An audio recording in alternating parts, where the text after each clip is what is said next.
Welcome to I Asked Therefore I Am Season 3. How are urban farmers changing the world? When I talk to people about urban farming, there's a lot of misconceptions and a lot of mystery about this beautiful industry. So, in this season 3, we are going to find the answers about urban farming. What is urban farming? What is it really? What's the potential of urban farming? What is happening these days in urban farming? What is the strategy of this movement, or how far in this strategy are we? So we are going to talk to many people involved in the urban farming movement, from the entrepreneurs to the researchers and policymakers, from the social vegetable garden heroes to the vertical farming operators. My name is Zjef and Acker. Welcome to I Asked Therefore I Am, Season 3. How are urban farmers changing the world?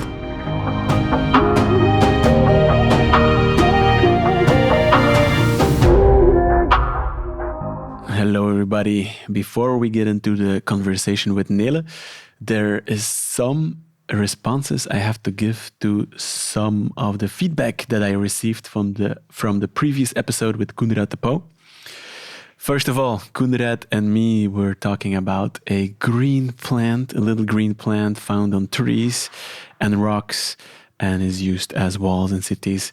We called it moss in Dutch, and we wondered what the English word was. And the English word for moss is moss. Indeed, moss. So that's the first one that is correct. That's the first one that is correct now. Second feedback I got where many people were like, you're doing a quiz about urban farming and talking about green roofs.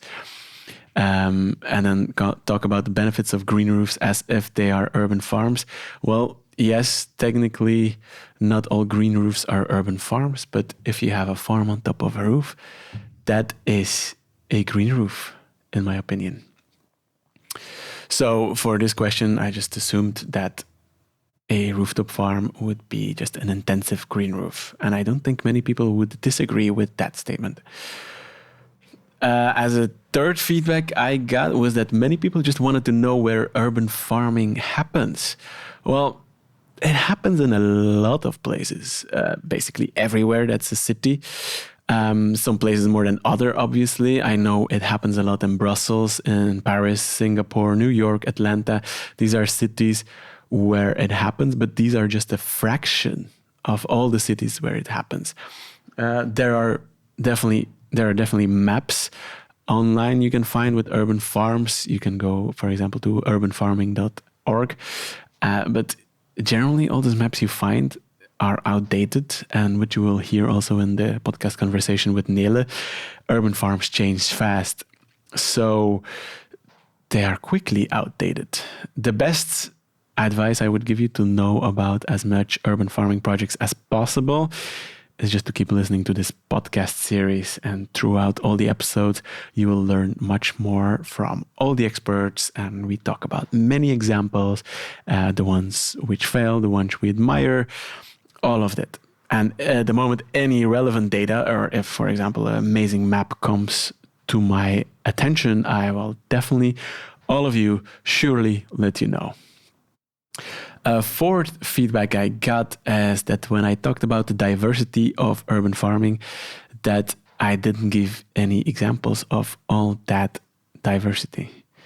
Well, let me set that straight for you. I have for you a beautiful overview of the diversity. And we will also talk about this in the coming conversation with Nele Lauwers, which already happened when I am recording this intro. But the 3 divisions I see, and many other people see, for urban farming, the 3 divisions defining the diversity would be, first of all, would be this type of organization of the people. Second one would be the diversity of crops you can grow. And the third one would be the technology.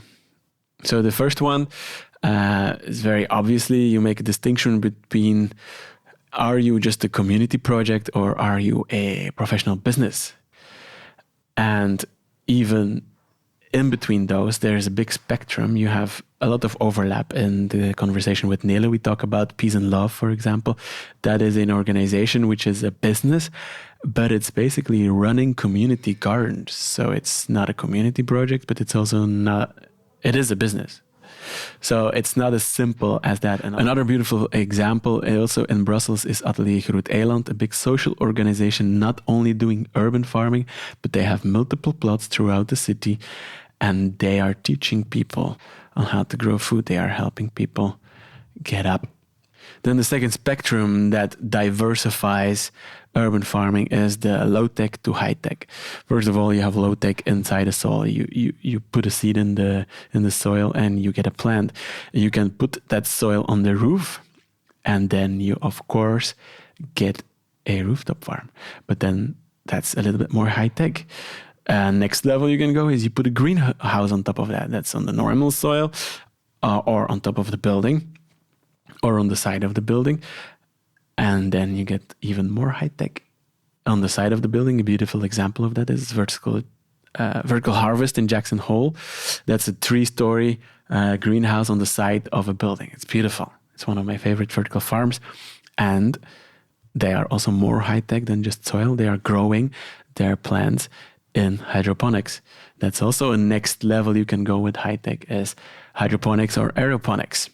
And if you really want to go crazy with the high-tech, then you just control your whole environment, and you get to controlled environment agriculture, vertical farming. You control the whole environment from CO2, from the light to the temperature. You control everything as much as possible. And that's a wide spectrum. The third option, obviously, which diversifies urban farming is the types of things you can grow. You can grow plants, you can grow lettuces and herbs. Then you have, for example, vine plants, which are tomatoes or aubergines, eggplants. And then you, of course, have bushes. Then you have trees. Those require different types of farms. But you don't have to stay with plants only. You can grow mushrooms. You can grow insects. Or you can grow fish and combine them with plants. You can grow algae. These are many, many, many different types of farms. And that's just because of the different type of thing you grow in them. The different type of thing you produce. So in total, you have so many different possible farms you can have. It can be a social farm, or it can be like a big business. It can be a low-tech farm. It can be high-tech farm, or it can be just like a very diversity in food. So that was one big question everybody had for me. No, not everybody. Some people had for me as feedback. Tell us more about that diversity. And as a last feedback, people were confused from the previous episode because I invited an expert to talk about an urban farming podcast. And when I asked Koenraad Depauw, Koenraad, what do you know about urban farming? He answered, well, Zjef, not much. And people were like, hey, why is this guy in an urban farming podcast? Of course, this was completely my intention. There were 2 big reasons why I invited Koenraad Depauw, because he is an expert in consulting organizations to have a more ecological and a more social impact. And because of that, he is a bit of an outsider, but an expert in his field. And because of that, he asked me the right questions for a more outside audience to understand urban farming. I have been in the urban farming movement for way too long. And for me, things that are obvious are normal to me. And other people don't see that as this obvious. So that's why I invited Koenraad. And that's also why I like it so much when you ask me these questions, so that I am forced to explain it. Explaining is good. So keep on sending that feedback. The second reason why I invited Koenraad, because like I said, he's a consultant in social and ecological impact, always asking the right questions to organizations to make the biggest impact. And in the first episode, he basically consulted the whole urban farming movement. Hey, I thought about this thing before I invited him. Huh? So Koenraad Depauw introduced us to urban farming from the viewpoint from a wider audience. This is interesting for people in the urban farming movement, but also outside.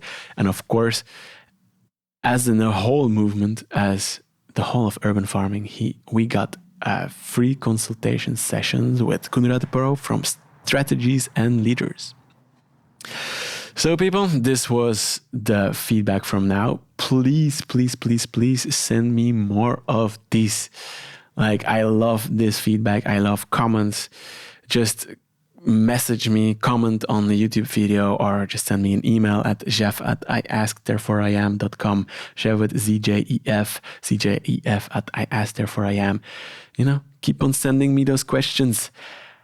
And now, let's get into the conversation with Nele Lauwers from the BoerenBond and Efua, the European Forum for Urban Agriculture. Let's go. Welcome to the second episode of season 3 of I Ask Therefore I Am, How Are Urban Farmers Changing the World? And as our second guest, we have invited Nele Lauwers. Nele Lauwers, are you ready to I'm talk ready. Are you ready to talk about urban farming? Yeah, woo! So, to introduce you to the audience, I have prepared a multiple choice question. Well, it's not really a multiple choice question because all statements are true, but it's like, what is the most important one? Like, what is the most important statement about you that makes you an urban farming expert? The first one is you are a farmer's daughter and you studied bioengineering. That makes you like very expert, in my opinion, very qualified. Thank you.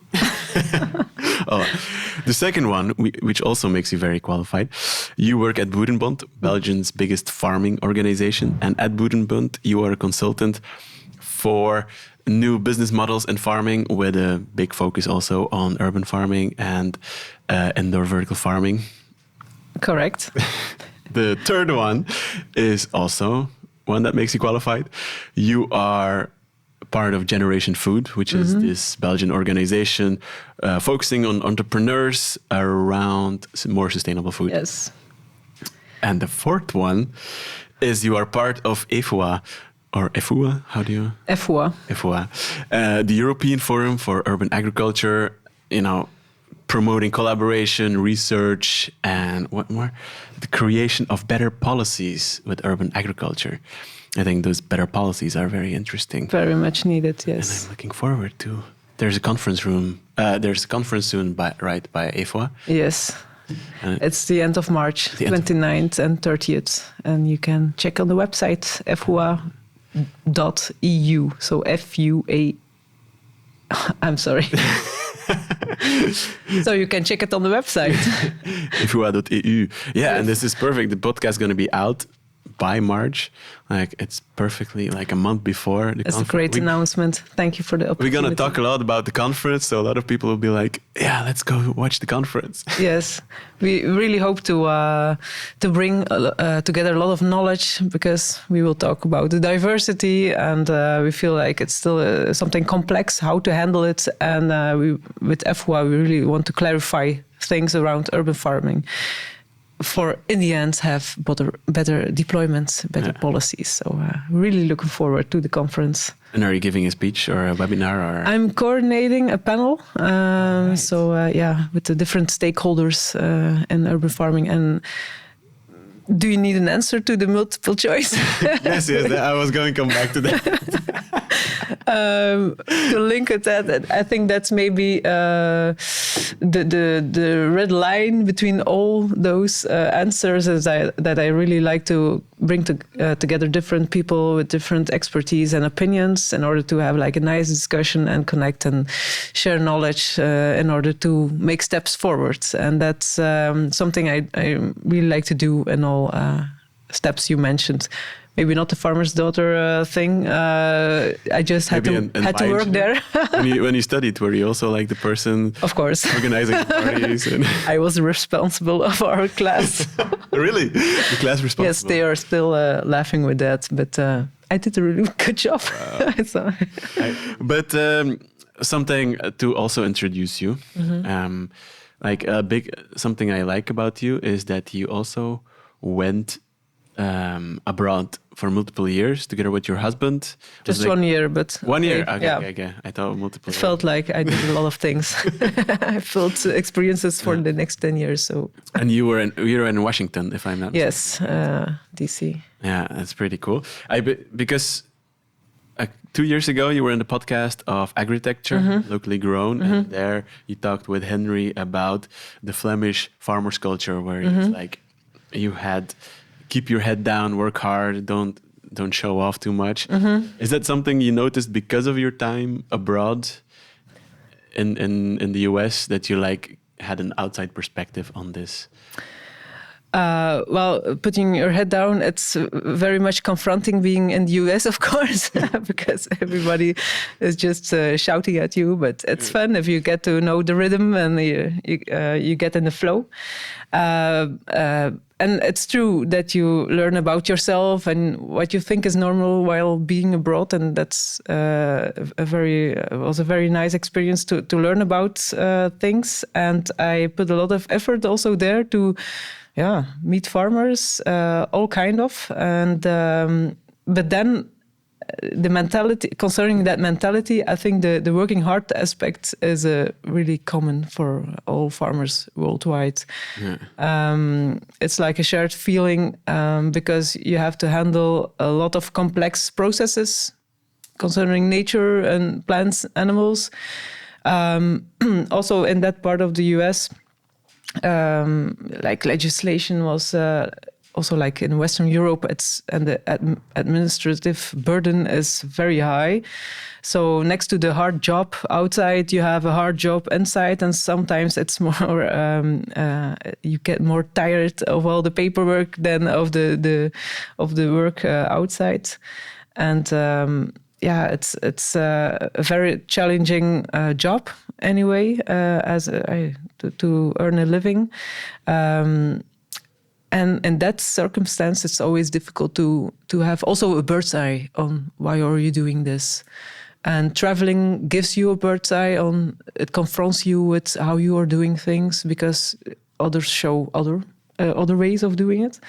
And that's also something I really want to take with me in my professional job, to bring people together of different sectors in agriculture, so they can learn. It's not like traveling abroad, but you can also travel in your own country to learn from other sectors.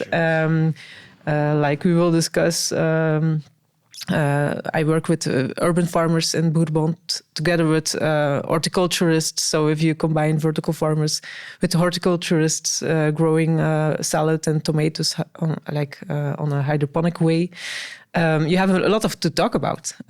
But it's a different world in a way. And I really like to bring to match those entrepreneurs and to learn from each other and to ask each other questions.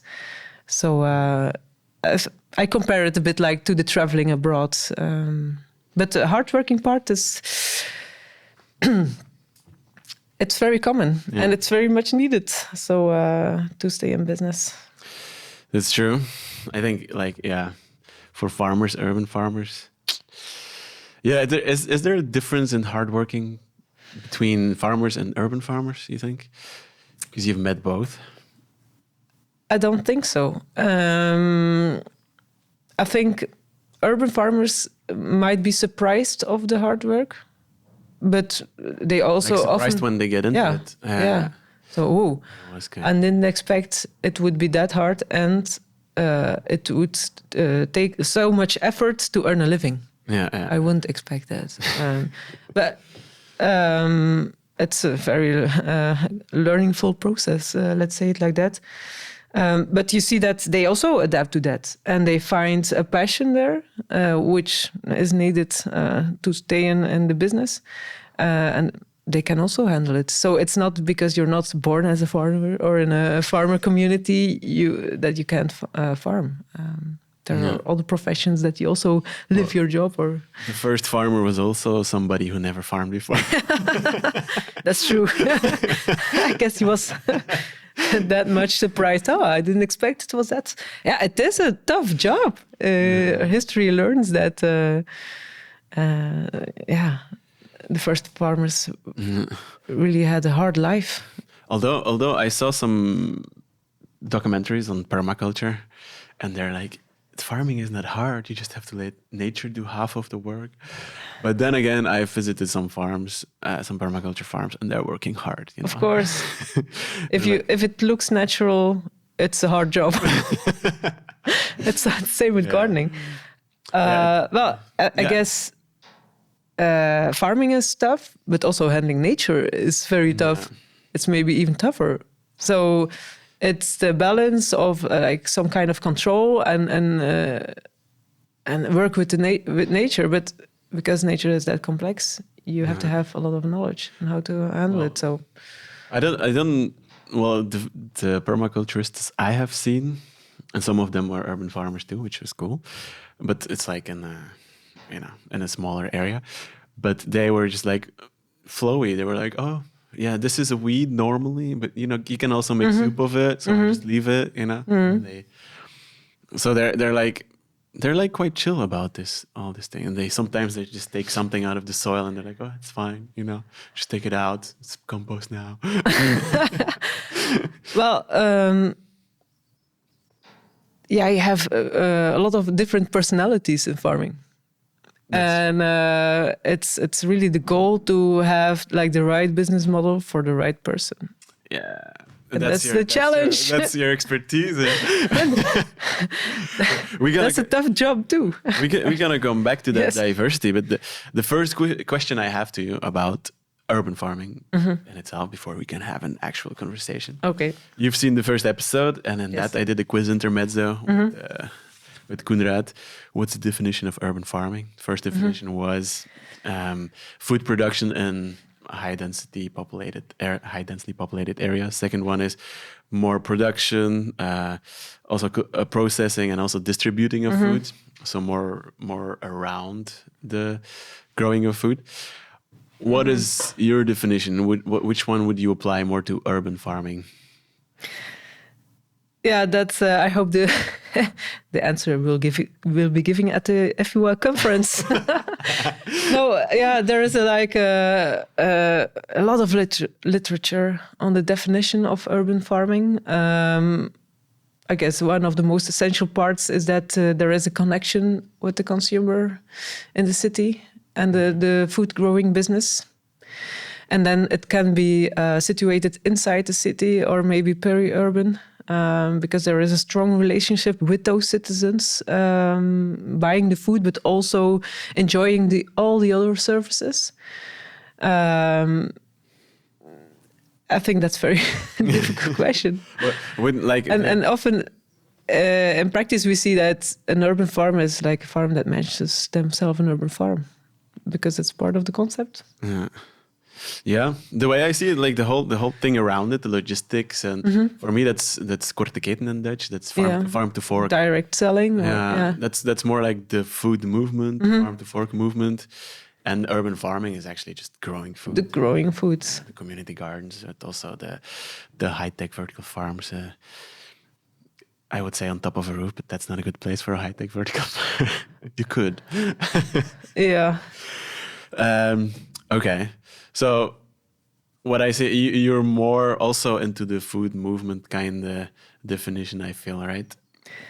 Like it's well, to work at BoerenBond is part of the food movement, I guess. Yeah. And with Generation Food, maybe it's that what you want to say. Also Generation Food, yeah, definitely. I think Generation Food is very interesting because we also like to link the entrepreneurs who produce the foods to other entrepreneurs, processing the food. Yeah. So we can also restaurants probably and chefs. Restaurants, chefs, but also food industry. All companies that want to be a part of a sustainable chain where every expert in his field, in his part of expertise, does his really best, and everybody earns a living at the end. So that's also part of the sustainability issue. So I really like that about. That is true. It's like broadening the network. I think it's about the whole chain, you know. Let's say ecosystem. It's about the whole ecosystem, yes. You know. I think we had this conversation a couple of months ago. Like, you produce the food, and ultimately that food, the moment it becomes species, you know, it becomes part of the ecosystem again, and then it becomes food again. In a way, on Mars it's gonna be that way, right? Yes. I always say, like, if you go to Mars, we cannot waste our poop. Simple. Actually, I saw that also in the United States. While actually it was a tree nursery farm, and they had the sewage, dried up material from the city was lying in the field, waiting to be distributed around. That was like some new experiments, and it's from humans. Yes. Oh. Yes, I was surprised. If I'm not mistaken, that would be not allowed here because of hygienic. Like, if there's a disease in there, of so course, it would be brought back into the food chain. Maybe also drugs. Maybe part of. So I guess we need some more research on that, or we need processes in between those to make sure that no diseases are spread or no. Of course. But I can imagine that they treated it before it went to the fields. Because that should be mandatory then, something. Yeah. I still remember that pile laying there, and but maybe it was still part of an experiment. Yeah. We in Belgium have a lot of these. How do you say? We have a lot of rules. We also have FAVV, that government organization, because we have a lot of, how do you say, dramatic events. Yeah, we had concerning food security. What is in the food? Yeah, we are really top on world level on food security. Yeah, we have hardworking people there. Yeah, because I remember when we were young, we had the dioxine crisis, which was somebody put motor oil into the food. For animals. Yes, that's crazy, right? Yeah, that's not allowed. And then you get indeed the top security. Like, I think only, like, now it's the food in Belgium is super high quality. Yes. Before, like, it goes to through the hard times, we have top quality right now. That's it. Yeah, yeah. If I not remember, that's what Henry also said, right? When he came to Belgium, Henry from agriculture. He's like, the Belgian food is high quality. It's high quality. And what I also remember is that all entrepreneurs were that convinced of this sustainable way of farming. Yeah. And we visited urban farmers. We visited a horticultural enterprise with tomato growing. And he felt like in the United States as well, it was maybe more focused on the new techniques, which were fancy. But the sustainability part was really, something, for him very clear to see here and very inspirational. And he actually stimulated us to do something, to talk about this thing, why we do it like that naturally, the use of resources, to think about that. And but yeah, as Belgians, we're not. Well, personally, I am not happy with the sustainability of this country, but I'm happy that somebody else from America or from the US, well, who's based in the US, but now he's based in the US. He's like a world citizen, yeah. But then he says like Belgium is very or focused on sustainability. Although I believe, like, well, to end this conversation about Belgium and sustainability, like, we're not doing that well when it comes to a European level on CO2 emissions and this and that. So yeah, we have, of course, also a dense population of animals, and that's being looked at this moment. It's something you're working out, the protein transition, right? It's like, well, we're looking at the opportunities that protein crops can offer to farmers, but we're also working hard on the animal farmers, who are. It's also a very tough business at this moment, market-wise. So you can't build new, sustainable, bigger companies if the economics are very bad. And that's very painful at this moment. Yeah. So we are just saying, hooray, urban farming. But at some locations right now, there are a lot of financial problems. And those are families, actually. So families who invested like €1 million into the upgrading of their company, and then... Yeah, well, they always want to comply with the new legislation. And it's like a multi-year investment. And it's okay if you get a decent price. Yeah. But if it doesn't come in, you can't. Then you're left with debts. Yeah. So that part is very painful right now. Okay, but back to urban farming. Yes.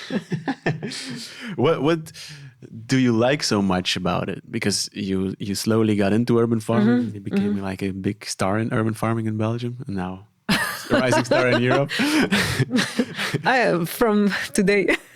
What? From today, from this podcast. I'm right. No. Already before. I'm just laughing. It's like if you talk to someone in Belgium about urban farming, they generally say, just go to talk to Nele Lauwers, You didn't know that about yourself? No. Well, now you know. You're one of the very important people in Belgium about happy when it comes to urban environment. You see, it's still a starting business. Even if or you're underestimating yourself. But why do you like it so much? Why do you like urban farming? Maybe something you missed in the multiple choice. I'm a farmer's daughter, but I live in a city. Oh, yes. And maybe that's something that triggered my fascination for the aspect. I think the most interesting thing for me personally then is the connection to food. I think, food should be more appreciated. And I guess that it starts if you know how it is grown. You can grow it in your own community garden, which is good. And you will feel like it's nice. I know a bit of the seasons. It's sometimes very hard. And then I don't have anything left. So I'm very happy with the farmer who produces it. Otherwise, I wouldn't have food. But also, the aspect, especially in cities, that it brings together people around food production, which is very a human activity. The food, the sharing of food, being together. I think that's something that, fascinates me. And maybe also the quest on the side then for the professional urban farms. How can this be a viable business? Yeah. Because it's harsh. And I remember Koenraad saying about urban farming, like, why? That's a good question. Because we like it. Yeah, why? Why? It's not suited for food production. And then maybe that's then the engineer part. If someone says it's not possible, you start to think, but why? Yeah. And of course, I'm not alone. You see a lot of investors also looking into opportunities, and maybe we'll talk about that. What are the opportunities in a city to grow the food? There are many. So I guess the aspect of learn about your food, but also be in contact, especially then for the professional urban farms, maybe partly peri-urban, where they grow food for people who have like a CSA, community-supported agriculture. You also get to know your food, and you get to know the farmer, and you grow respect for what is produced. And it also plays a very important role to avoid food loss, which is then a very big problem right now. So all those factors makes it like this. Makes it interesting for me to maybe in the longer term provide some solutions for problems that are there. It is already providing solutions. Yes, we'll get to that. But I really like it for the same reason. Like it's like a connecting. It's an important link between the city and the rest of the world. Not only food production, it's just also like building like a shelter. Also, the water nexus. Water is very important, obviously, when you talk about food production. Air quality, also a very important one. And this, brings a lot. Yeah. And you, when it comes to urban farming, and you know this because you're a consultant in different types of business models, there's a lot of diversity in urban farming. Maybe the first question, like, do you think there's a bigger diversity in urban farming than there is in rural farming? Because I know there's a lot of different types of rural farms too. Wow. Rural farming is very diverse too. Very diverse. So I would not say that, but if you're then, But like, of course, in the urban farming, you have like the big two parts, maybe the professionally oriented and then the more socially oriented, and somewhere in the middle there is a combination possible also. So it can be low tech, high tech, but I don't think that's really so much different from. I think one big, it could also be in farming, but and rural farming. But one big difference I see, like one big extra with urban farming, is that there's a bigger spectrum of between you have the community coming together doing vegetable gardens, and on the other hand you have companies. And I think like you don't really have the community thing in rural farming. It's definitely already most of the times a decent organization. It's mostly, even if it's like a community farm, it's already a VZW, while like our community garden, we're just a bunch of people, and we're just coming together. Well, that's maybe my point. The purely socially oriented, it's not into the professional rural farming. There's no example for that because. So I don't have an equivalent for that. I guess maybe a hippie community, maybe. Why not? But is that then maybe for us it's difficult to see that as that's like a rural farm. Well, if they grow their own food, they have a farm.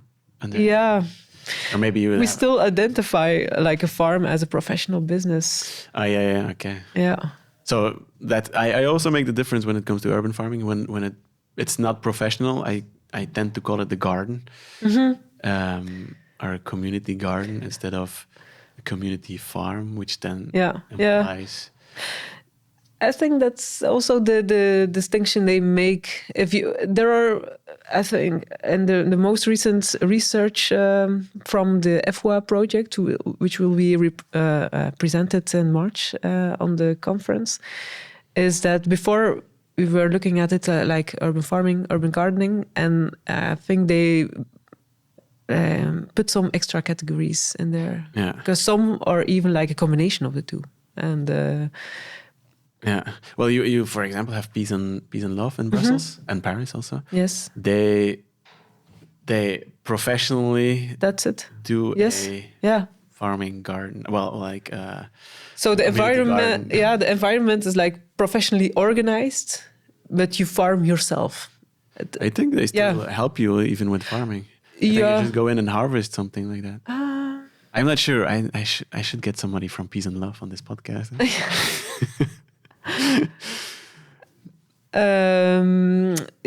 Well, it's not that you have to manage such a big surface, of course. It's like 2 square meter or something, like vertical, and then and I can imagine they assist you with the planting, but it's maybe only a harvesting. It depends. We will go and visit them ourselves. I was there.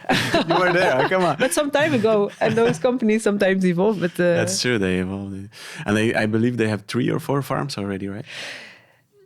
They started off very like in the next years we will have like 100 farms. 100, okay. But We should visit them and see how far are you. I like the model. I think it's very scalable, and it's that's, if you're talking about scaling, I think that's a way of scaling, to have different locations and at that scale.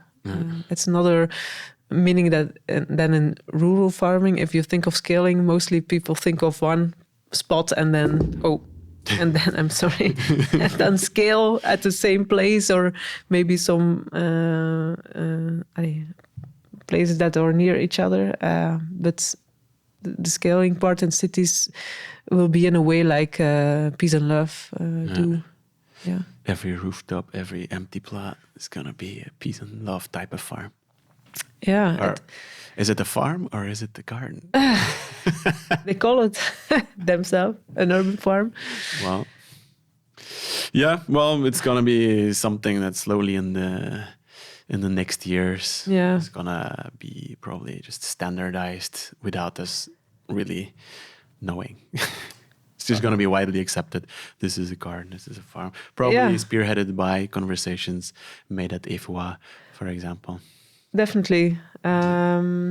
I think the policy part of it will make clear that you can only scale that kind of green spaces if you really plan it. So you need a government that signs for smart design of cities, smart design of the parts of the city or new buildings.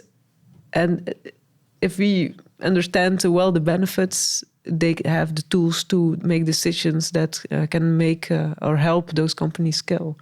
I really do believe that. So that's a very important task of Efua. It's true. But we will get into Efua later. I was going to go into the benefits, but I want to get into our first quiz intermezzo. Okay. I feel like it's time for a quiz. Because it's a bit about the benefits of urban farming. In the first episode, we had the quiz intermezzo about the one roof. How much cooler is a green roof, which could be an urban farm. But it does not necessarily an urban farm.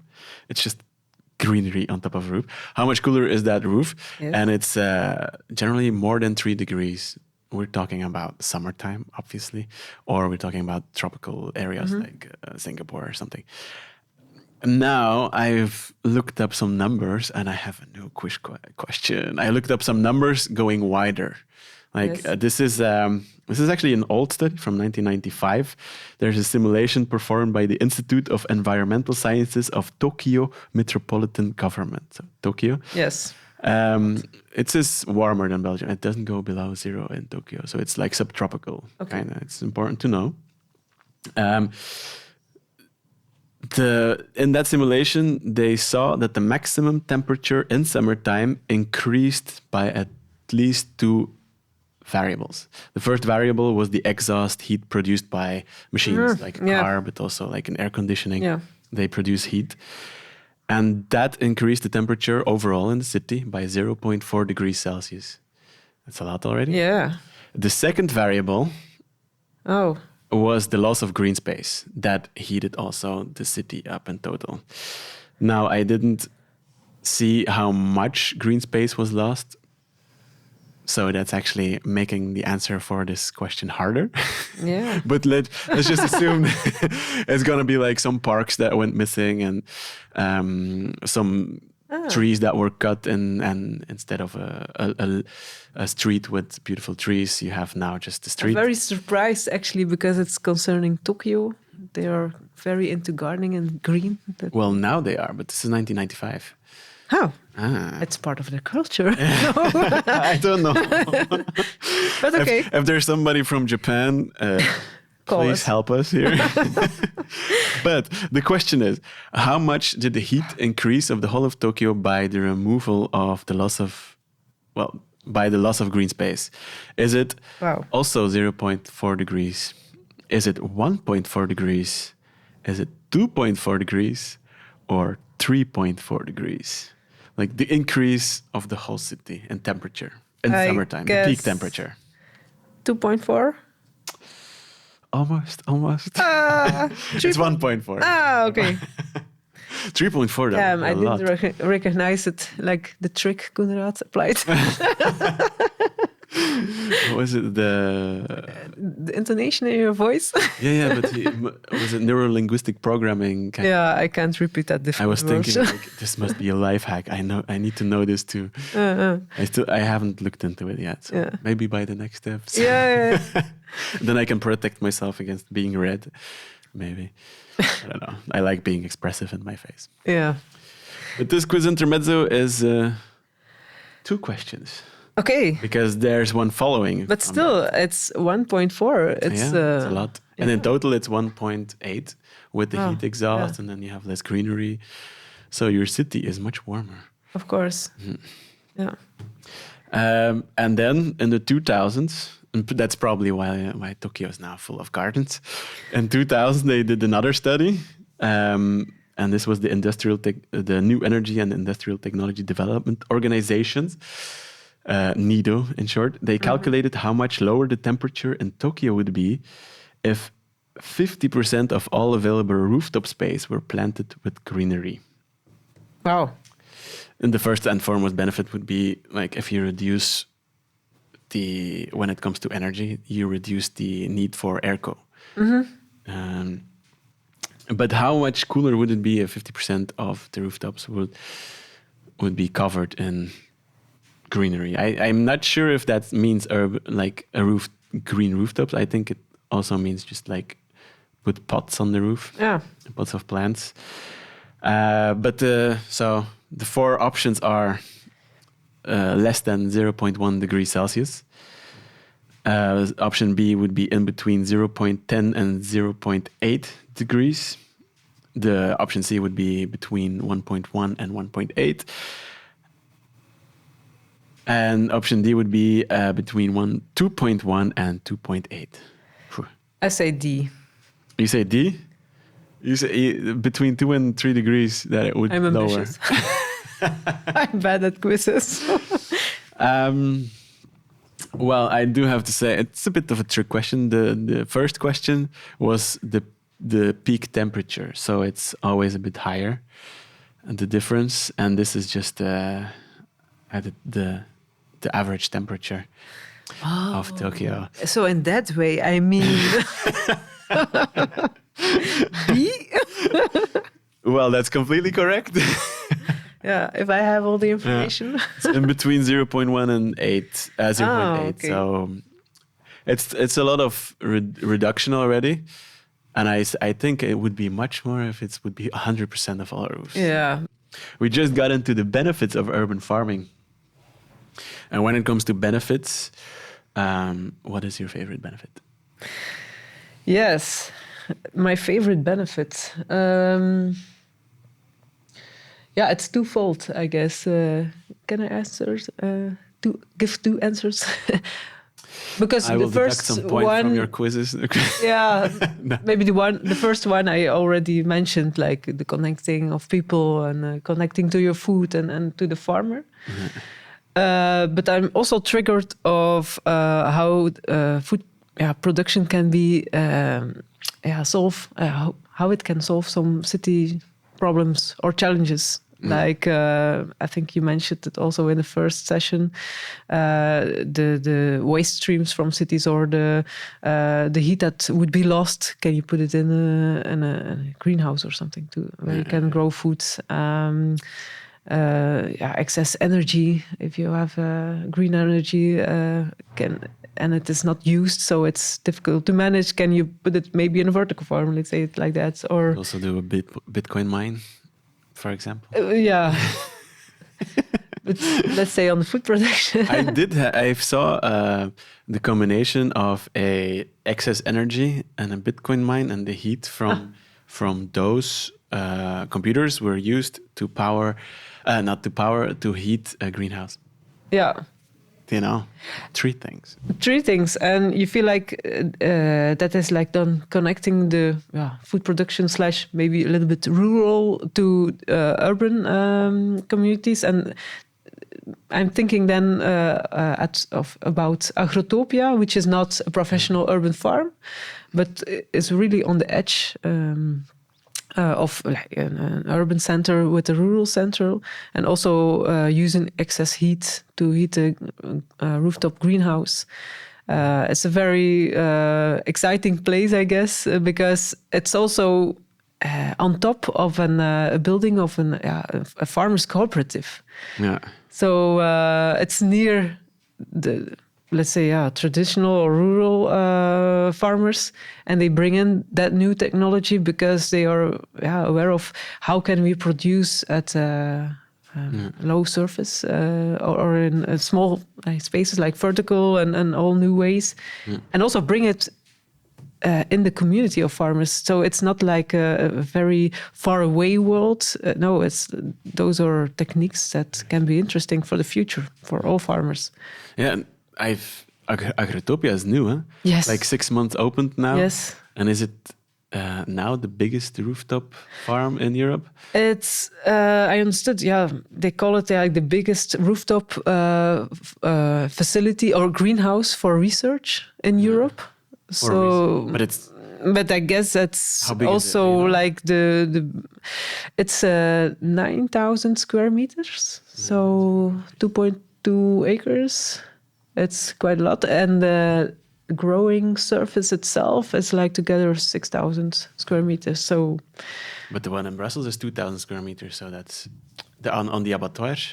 I also big. It's Agrotopia is so Agrotopia is like 4 times and a half bigger.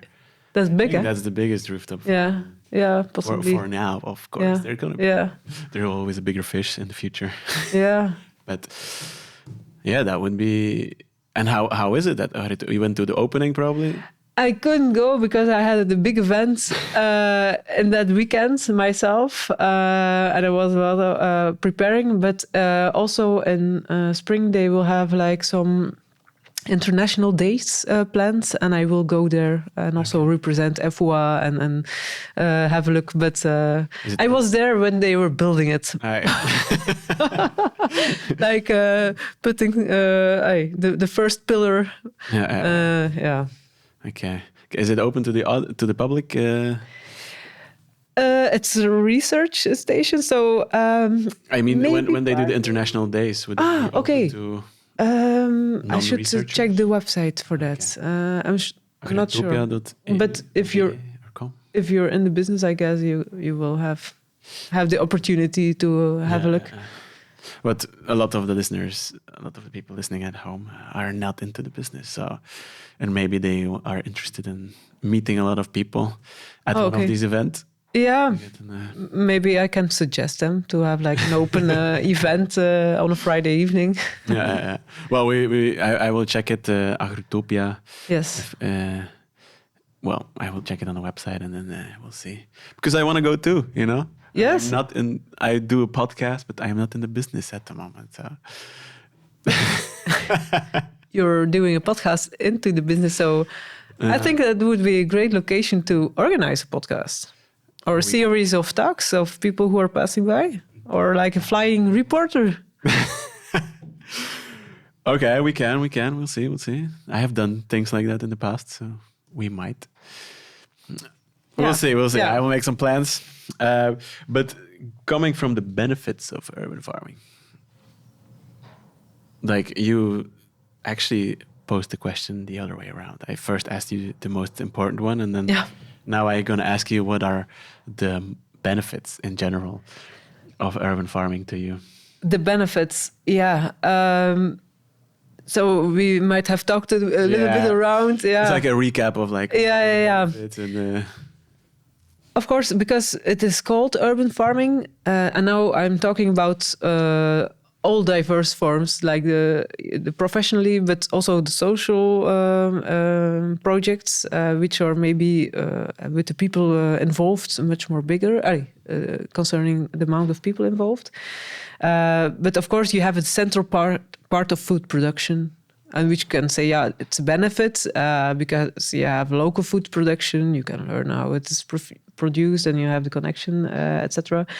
But for a lot of projects, I think we are maybe a little bit misled about the food production, because I think in a lot of projects that's not the most important part. It's central, to it. But the benefits on the environment, the potential benefits there to, like we say, reuse water, to prevent floods, to the cooling effect. I think but that's for green spaces in common. Maybe we can talk about that later, how to maybe combine those two still a bit different worlds, I think, personally. So you have the cooling effect, the excess streams from cities, how you can put it into food production. I think there is still a lot of potential, not already used already. So let's say that is like a benefit we see coming. Yeah. But then at this moment, I think the social part for a lot of projects is maybe, especially in cities, a very important one. The social part, yeah. Yeah, I experienced it myself. We also have like a urban garden or different plots in the neighborhood, and they kicked off last Saturday. And I was going there to just have a look because I thought, I'm a full-time working mother, two children, and some hobby and this and that. Maybe I don't have the time to grow myself, but they really said, which place do you want to have? And just plant potatoes, it doesn't take that much work. Carrots. That was a suggestion. So I said, okay. So I start cleaning my piece, and all the people working there together, I felt what we all feel like, that social part, especially in COVID times. You're outside, you're active, and you meet people who are just, you don't know them, and they are just all friendly, like you know each other for years. And I don't know, that's something with people who like to garden or something. They are just nice.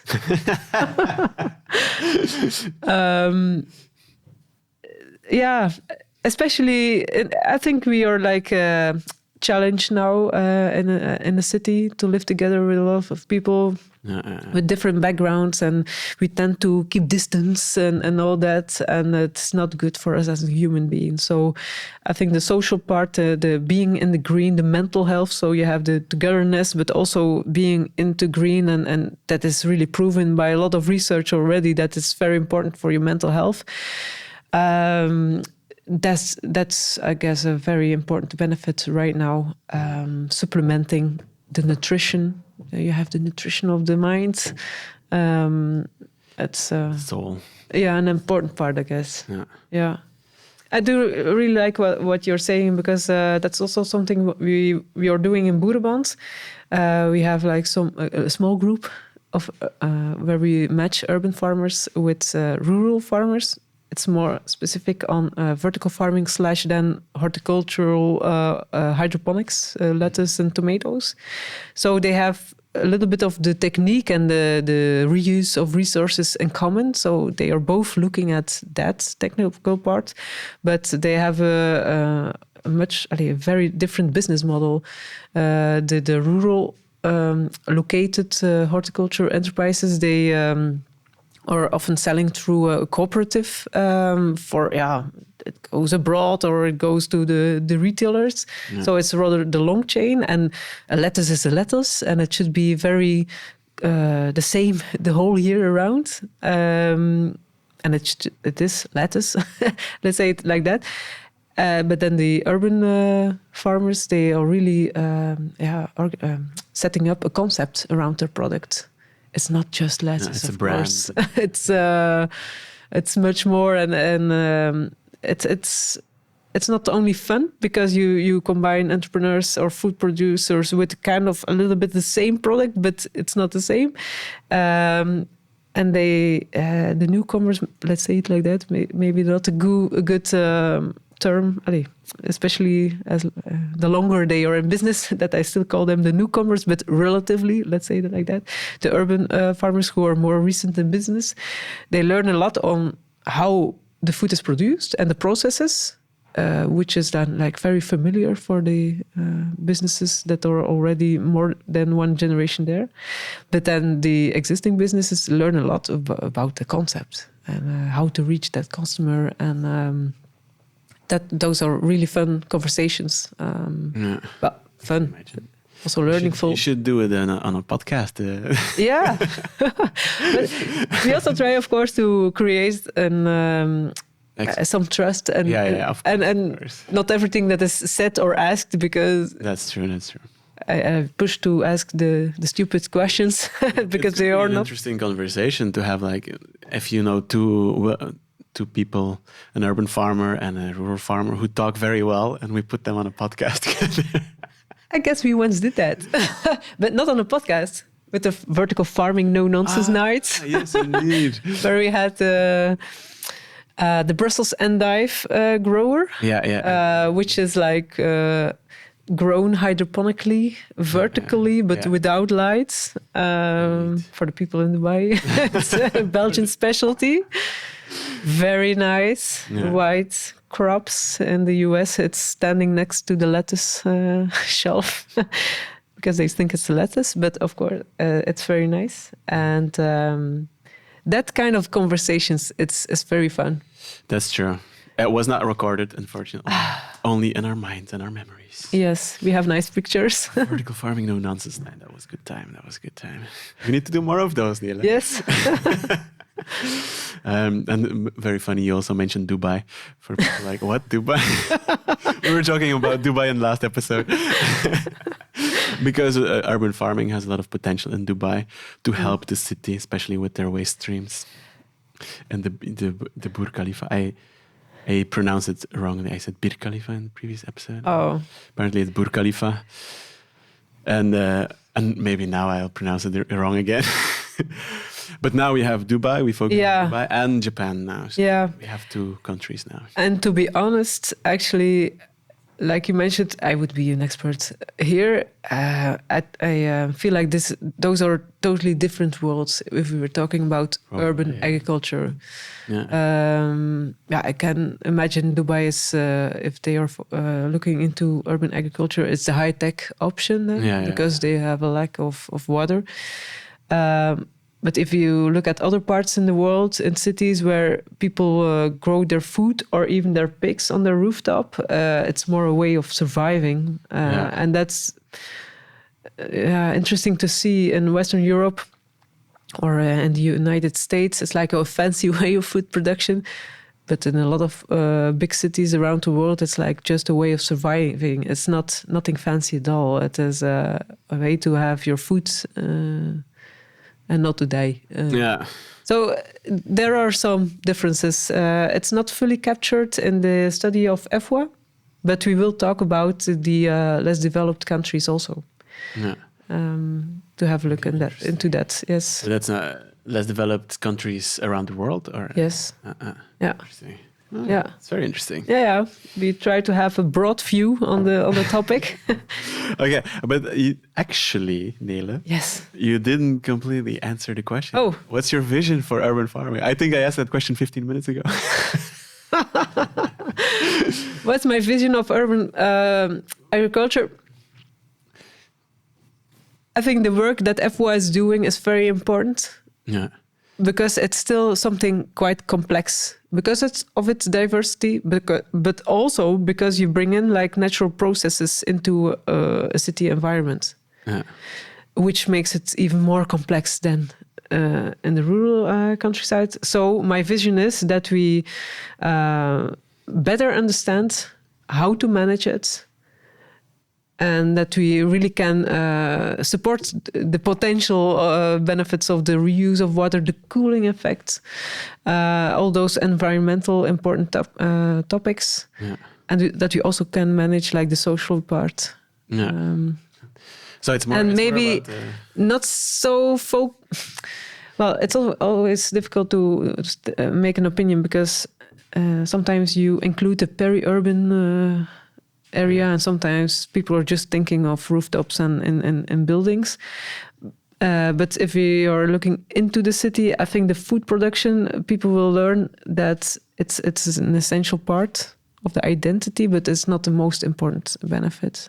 So if you know that, you can really focus on the benefits that will make a difference. And the food part is an integral part, but maybe not the most important inside the city. Okay. So And maybe vertical farmers will argue that. Yeah, vertical farmers definitely. And then it all depends on how long in the future you're looking, because I know they are growing or try to grow weeds into a vertical farm. But until now, it's mostly leafy greens and strawberries, which is fine. I do like them. They are nutritious. But in the food you need, you need the protein and the fats and all that. And insects, vertical farming. Insect vertical farming, that's true. Easily done. Yeah. But you still feel okay in the long term. I don't have. I'm not a visionary, but so you're more about the process of getting to those benefits. Like, when I hear you talk, you're more like, we need to research, we need to connect people, we need to try out things. Yes, especially that one. Yeah, and from that we will get to the benefits, and what it looks like doesn't matter. It will be pretty anyway. Like my vision is, I would love all the rooftop farms in every city, all the rooftops in every city to be some kind of green, some type of rooftop farm. I would love all waste streams, of most of the waste streams where it's possible, like, and decentralized but still centralized per wake. How do you say that? Per district quarter, or district, something like that, and treated. Yeah, maybe it's a tricky question for someone who is practical. What's your vision? I thought how to reach that. I'm like, but it's nice, that vision.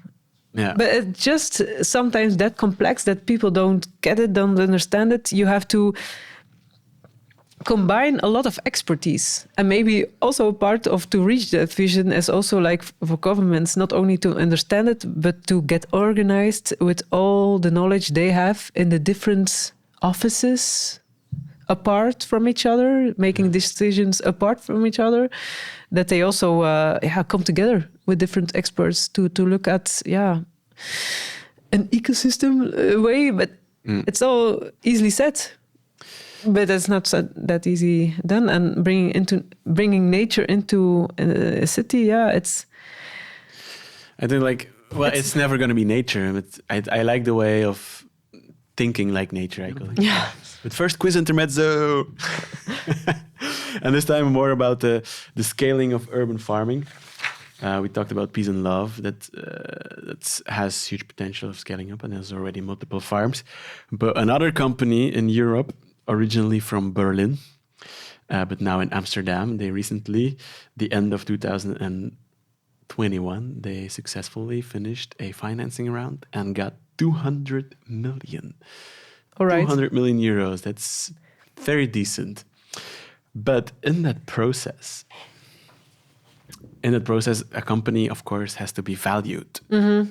Before an investor comes in, he has to know how much of the money I'm putting in, how much shares do I get, how much percentage of the company do I get. So the question is, how much of that, the question is, how much is the company valued in total? Is it 400 million, which means the 200 million would be like 50% of that, half. Mm-hmm. Is it 800 million, which means 25%? Is it 1 billion, which would mean 20% of that? 200 million is 20% of that 1 billion. Or is it the 1.5 billion, and that means the new financing round would represent 13.5% of the total value. Da-da-da. Yeah. How much is Infarm? Crazy company. I saw them. I saw them in their early days in Berlin. I was in Berlin around 2016. It was like a couple of days before the bombings in the airport in Brussels. Okay. Because my colleague left the day earlier. Spring. Yeah. 22nd of March. Yeah, and then I visited Infarm and their metro farm. And there were still a bunch of, let's build some crazy farms. They had so much crazy farm in their office. It was super cool. And now, yeah. Now they are... How much are they worth now? Well, I have to confess, I recently heard about this. Well, I also got it from the internet. So. Yeah. I guess it's the 1 billion company. 1 billion. It's crazy, right? How many zeros? 9. 9 zeros. And that's 1,000 millions. Yeah. Okay. So, yeah. That's impressive. That's very impressive. So, but they are focused on urban farming, but with vertical farms, right? And yes, but they do put like units in supermarkets, right? Yeah, in supermarkets or in restaurants. I've seen also restaurants. Restaurants with an Infarm model. It's a bit like a Smallhold. Well, I visited them recently. No, okay. In 2017. Andrew from Smallhold is a big fan of Ghent, by the way. Oh, really? He's come here a couple of times. Oh, great. Andrew, if you hear this, come back to Ghent. Yeah. We want you on this podcast too. Yeah. But they're mushroom farms. They're modular mushroom farms. But they are now also into bigger mushroom farms. But I don't know exactly. I should talk to Andrew about this. Like, what's the business model at the moment? They're producing the smaller farms, but I see that they are having bigger farms. And is that to supply to smaller farms? Yeah. I'm curious now. Or if is anybody... that also a little bit case of Infarm? I don't know the case of Infarm on that specifically. So many questions. So many questions. Call them. If somebody listening has the answer, send it to us, please, and I will just say it in the next episode, and then we all learn something. Yeah. Like, come on. There's so much we know about urban farming, and there's so much we don't know. Yeah, but it's also very fun because it's always changing. So if you work with urban farmers, you should like have a call every 6 months. So how is now what you're doing now? I skipped that part, but I'm not now focusing on this one. And I think that's normal. Yeah, you can have like an idea of how to farm. But if you go then to a specific environment, it won't be copy-paste because it would be strange if that would just succeed. Yeah. So it's normal that everybody... and then COVID came, so that also impacted a lot of the urban farms who were focused on restaurants and cities. Yeah, our urban farm stopped 3 months before COVID. And 80% of our income was restaurants. But I guess like we already had the logistical system for more to focus more on individual customers. Yeah. So I guess we would have completely focused on that, but it would have been 2 and 3 months of full stress. Another big challenge. But it might have been a good thing. Who knows? Yeah. It might have been. Yeah. But I think many urban farms really had problems. Like Plant in Antwerp, I don't know how did they do it. They focused completely on individual customers. So they were delivering to restaurants and then changed to the individuals. So with an abonnement. With a subscription, yeah. With a subscription, yeah. So in a reusable package and delivered at home every week. Very nice greens. Really? So Niels with his cargo bike, electric bike, I guess. Yeah. I see him. He's now living in Spain. I know. Motherfucker. I hope he has good weather. Niels. Living on an olive farm. Let us know how you're doing. Yes. Okay, I have 2 more questions for you, Nele. And one of them I'm not sure about, because Koenraad in the previous episode, he said it's important to know, and it's actually important to have, because then you know you are doing something amazing. It's important to have enemies. And he asked us, who are the enemies of urban farming? Who are the enemies of urban farming? And do we need them, or do we have them? Well, again, because the urban farming is so diverse, I can imagine that the different forms can have different enemies. He was like a bit suggesting BoerenBond, your organization. and I guess then he means like for the professional urban farms then that BoerenBond would be like an enemy, and I don't fully understand because I work for BoerenBond and my job was to support the urban farmers who are which are also entrepreneurs growing food as a business, which is the audience we want to represent. And it was a very clear task they gave me, like those are newcomers in farming. We want you to also build a network and support them with knowledge, and that we also know their concerns in a way that we also might represent them. Yeah. Of course, it's not that easy because they are not a lot, but we do make a lot of effort to, and that's an important thing again, to connect them to conventional farmers, let's say, or the more rural farmers, so they get to know each other. Because I can imagine that rural farmers can have look at urban farming and think like, yeah, why?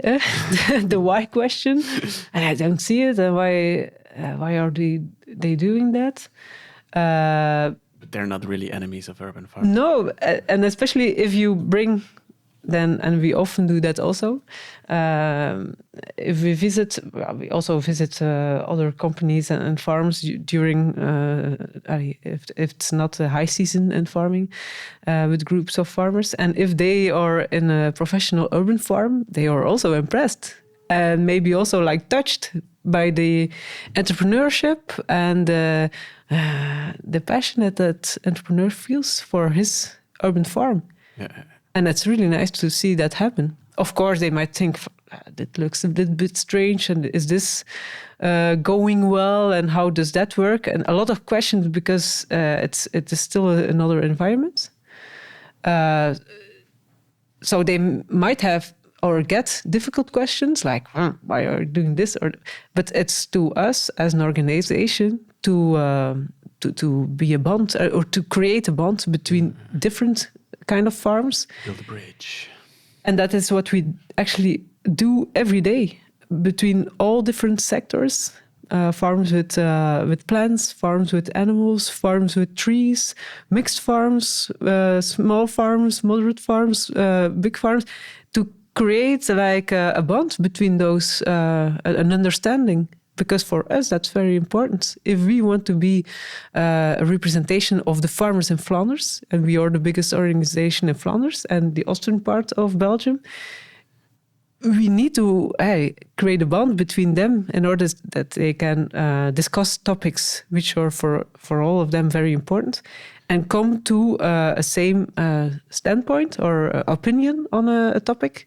So we can go with those opinions or those with this list of opinions to the government if the government needs new policy, so we can offer them the opinion, which is an average, of course, but that process that I just described, that's a work of like 4,000 engaged farmers.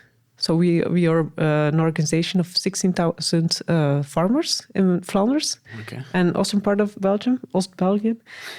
And 4,000 of them, they are like voluntary, a representative of a structure locally organized, like on a province level, or organized around the sector, like all the potato growers of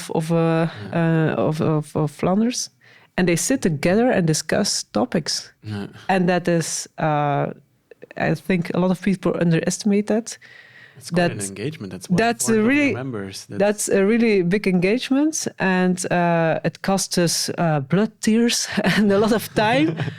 But we think that is very important because what kind of business you are in, your most important partner is another farmer, I guess. Because you can discuss, you're in the same situation, and you can learn a lot from each other. So stick together, all kinds of. Well, it's easy maybe to point to individuals, no, to organizations which are established and organized.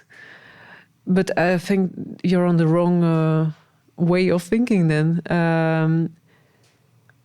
As an organization, we want to support those entrepreneurs. Yeah. And I think they need already an extra support because they are in a more challenging environment to have a viable business around food production only. So therefore we see that those businesses also combine it with other kinds of revenue streams, offering education or maybe selling their techniques.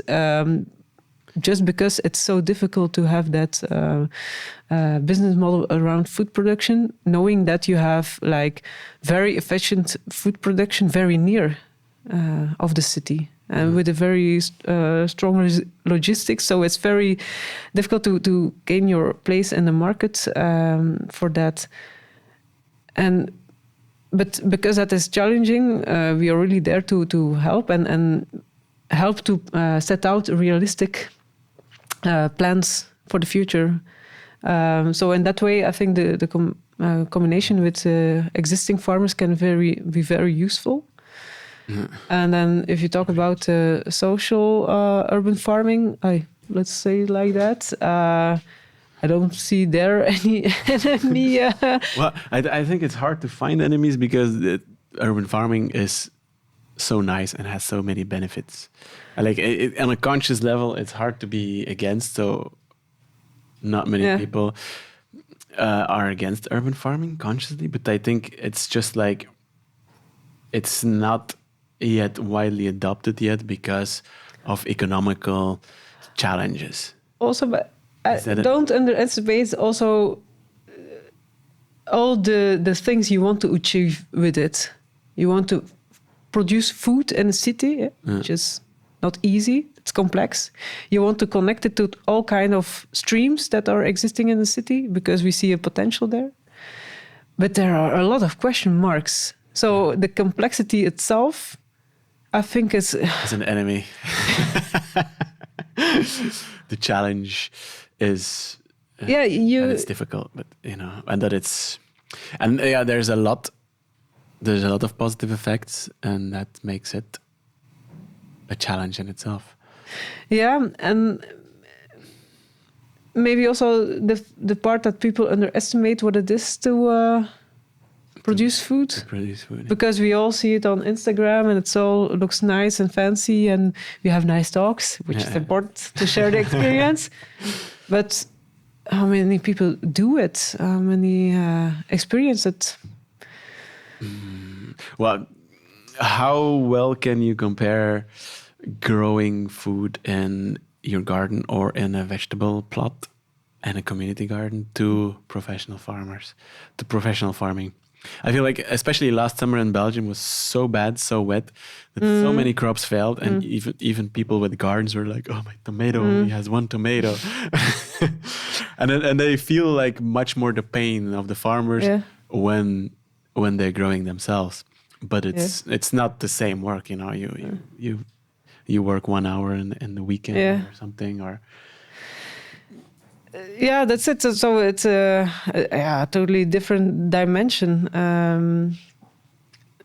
But it's the natural aspect which makes it complex, and you're depending on a lot of factors we are not used to anymore. That we depend on natural factors. We are structuring our life with buttons and ons and offs, and that is not how it works if you're working with food and natural products. So the complexity itself, and then if you want to integrate it, the different knowledge that is, like I said before, at different offices. So where people have to make decisions or draw plans, or architects or planners. Not a lot of people have the 360% knowledge. Yeah. And then it depends on if you can have a team around you that have that expertise, both at the planners and the architects bureaus, and also at the policy level offices. Let's say it like that. and that's a challenge. So it's maybe not an exciting answer. Sounds to me that the enemies are the challenges. But that kind of... It's complex. Yeah. And we should accept that, but don't let us lay back and say, it's complex. I don't. The enemy is laziness. I think laziness is a filthy enemy, yes. That leads us a bit also into the next question, a little bit, because we talk about all of the benefits of urban farming, and those have a lot of values: lowering temperatures, mitigating rainwater, bringing people together. But all those, we have a beautiful saying in Belgium: all those beautiful benefits, they don't put bread on the table. Yeah. So it's data. How do we make financial returns better for urban farmers, and maybe just for farmers in general? How do we go about this?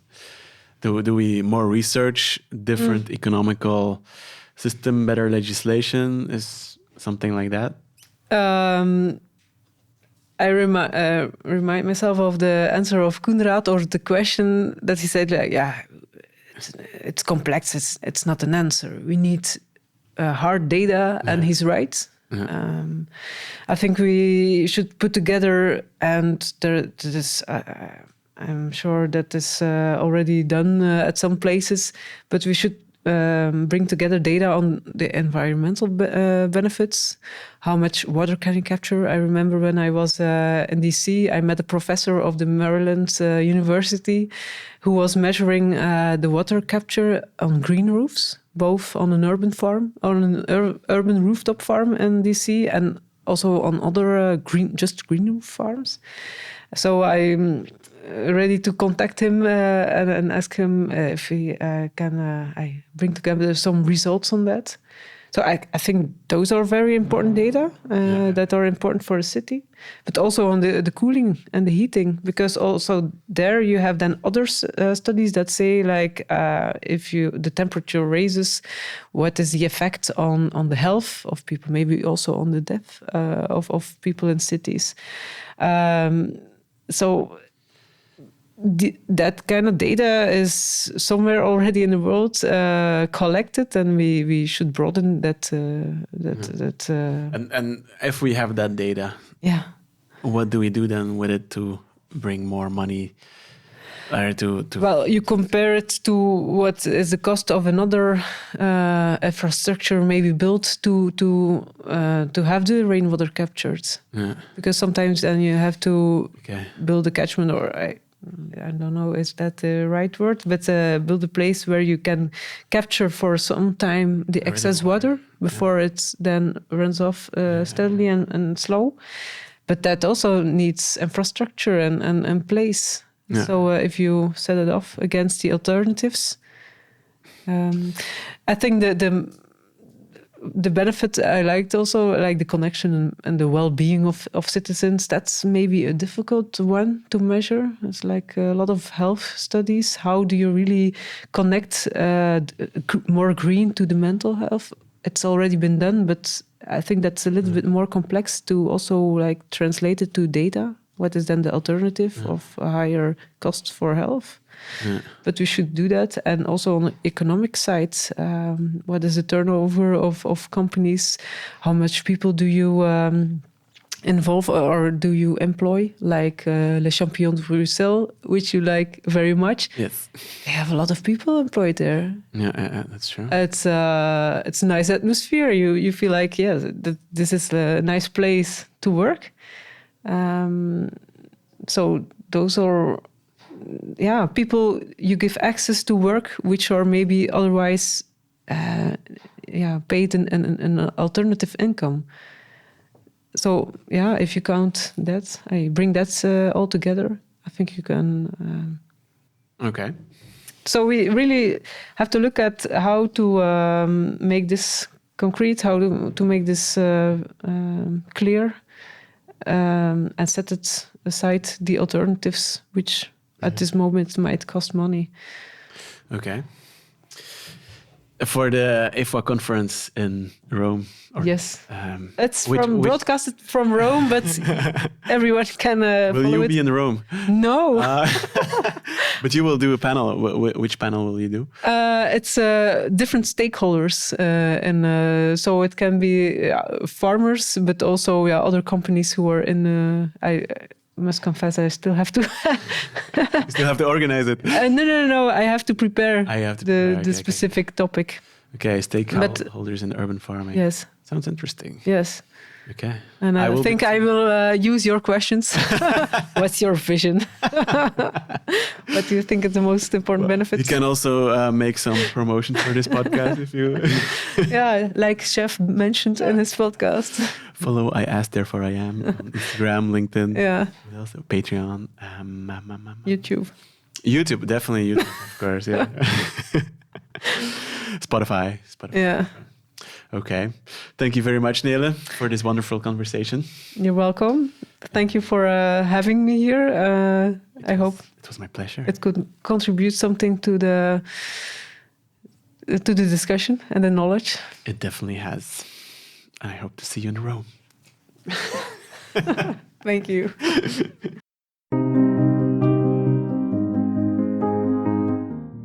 Thank you for listening. This was I Ask, Therefore I Am, Season 3, How Are Urban Farmers Changing the World? Many people always ask me how they can support this video podcast, and I'm very happy to announce that there are 3 possibilities. First option is to share this podcast via social media or via your network in another way. There is also a lot of small video podcast promo videos you can share. And my favorite is to just send it to one person that you will know will be very interested. Make that person happy with this podcast. Basically, it's like a birthday gift. Send them a promo video from this podcast. The second option on how you can support this podcast is by just commenting, giving feedback. Do it in the comments on the YouTube video, or just send me a message, or just send me an email to zjef@iasktherefoream.com. Remember, Zjef is with a Z, Z-J-E-F. The third option on how you can support this podcast is by becoming part of the community. You can do this via Patreon. From €2 per piece per podcast, you can support this. Go to www.patreon.com/iasktherefoream and make this happen. www.patreon.com/iasktherefoream. Once again, I thank you for listening to I Ask, Therefore I Am Season 3, How Are Urban Farmers Changing the World? And see you in the next episode, people. See you in the next. Zjef out.